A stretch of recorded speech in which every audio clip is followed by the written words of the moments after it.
Some low-country hospitals say despite a request from Governor McMaster, they will continue operating business as usual, not slowing elective surgeries. News 2's Riley Benson joins us live from Roper St. Francis Hospital in downtown Charleston. And Riley, officials say they are doing everything they can to push vaccine rollout ahead. Yeah, Carolyn, and state leaders have expressed frustrations over the speed of vaccine rollout in our state. Now, some hospitals say they plan to scale back elective surgeries while others are expanding operations and pushing forward with normal business.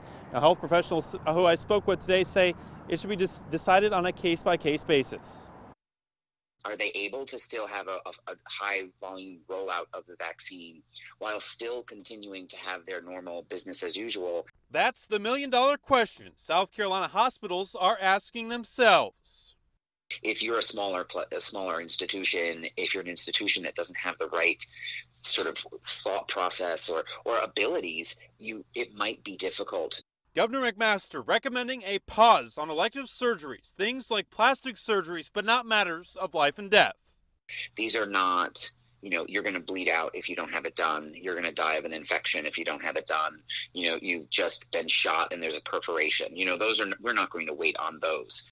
Elective surgeries can require upwards of 10 people. Emergency physician Dr. Kenneth Perry says it's a lot to give for some hospitals focused on vaccine rollout too.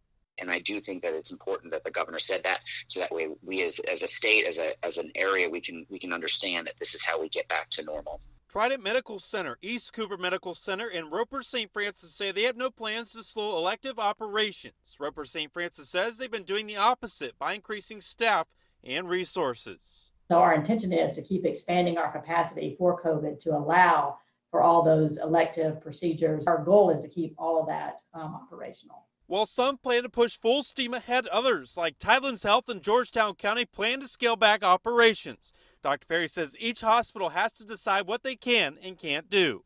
I think each institution is going to have to determine what is best for them.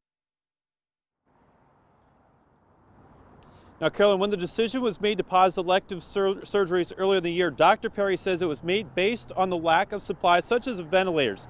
He says this time is solely based around speeding up rapid vaccination.